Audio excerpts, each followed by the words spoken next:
মদিনার সাহাবীদের মধ্যে সবচাইতে গরীব সাহাবী ছিলেন সাইয়েদনা বেলাল রাদিয়াল্লাহু তাআলা আনহু। নিজের লজ্জাস্থান ঢাকার কাপড়টা ছাড়া তার কাছে দ্বিতীয় কোনো কাপড় ছিল না। সকালে যদি খাবার পেত, দুপুরে খাবার ছিল না, দুপুরে পেলে রাতের জন্য ছিল না, আজকে খাবার থাকলে কালকে নাই। মদিনার সবচাইতে গরীব সাহাবী বেলাল রাদিয়াল্লাহু তাআলা আনহু, লজ্জাস্থান ঢাকার জন্য শুধু একটা জামা ছিল, গায়ে দেওয়ার মতো কোনো জামা নাই। এই সাহাবীর মতো গরীব কোনো সাহাবী মদিনার জমিনে নাই। এই বেলাল রাদিয়াল্লাহু তাআলা আনহুকে বিশ্বনবী ডেকে বললেন, ইয়া বেলাল আনফিক ইয়া বেলাল লা তাখশা মিন যিল আরশি ইকলালা।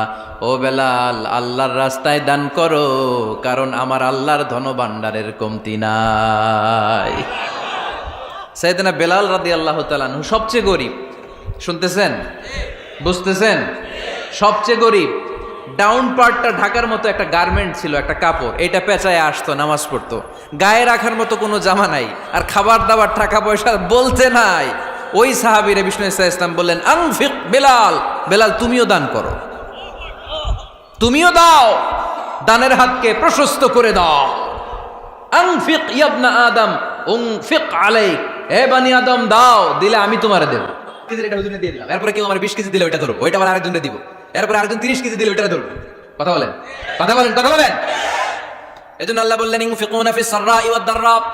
আমার মুত্তাকি বান্দার প্রথম গুণ, তারা সুখে দুঃখে সব সময় দান করে, দানের ধারাবাহিকতা সব সময় অব্যাহত রাখে। যারা সুখে দুঃখে সচ্ছল অসচ্ছল সব অবস্থায় দান করে, তাদের নাম হলো মুত্তাকি। মুত্তাকিদের প্রথম বৈশিষ্ট্য দান করে। আপনারা দান করেন তো? কিশোরগঞ্জের ভাইয়েরা সবাই করেন? করেন তো? Take it as a reminder. আজকের এই আলোচনাটা একটা রিমাইন্ডার হিসেবে নেন। যাদের দান করতে একটু সমস্যা, মনে থাকে না, অলসতা বা একটু কিপটামির মনোভাব আছে, এই কিপটামি কৃপণতা ভুলে যান, দেন। দেন না একটু, আপনারা দিবে কে? বিশ্বাস হয়?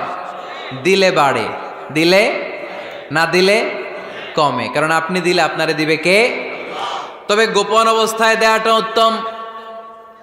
প্রকাশ্য দান করলে আল্লাহ কবুল করেন, ওইটাতেও সওয়াব আছে, কিন্তু গোপনে দান করলে বেশি খুশি হয় কে?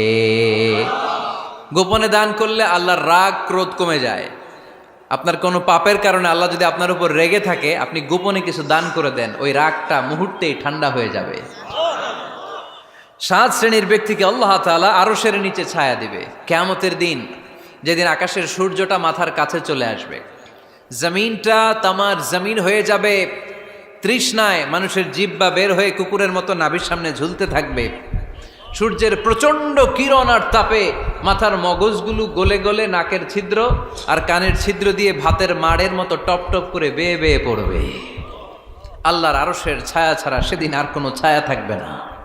বিষ্ণু বললেন, 7 শ্রেণীর ব্যক্তিকে আল্লাহ তাআলা সেদিন আরশের নিচে ছায়া দিবে। তার মধ্যে থেকে 1 শ্রেণীর ব্যক্তি, কিশোরগঞ্জের ভাইয়েরা খেয়াল করে শুনেন, তার মধ্যে 1 শ্রেণীর ব্যক্তি হচ্ছে রাজুলুন তাসাদ্দাকা বিসাদাকা ফাখফাহা। 1 শ্রেণীর ব্যক্তি হচ্ছে ওই ব্যক্তি যে গোপনে আল্লাহর জন্য দান করে। আচ্ছা, লা তা'লামু শিমালুহু মা তুনফিকু ইয়ামিনু, এমন গোপনে এসে আল্লাহর রাস্তায় দান করে দেয়, তার ডান হাত কি দান করেছে বাম হাত টের পায় না। ডান হাত কি দিল, বাম হাত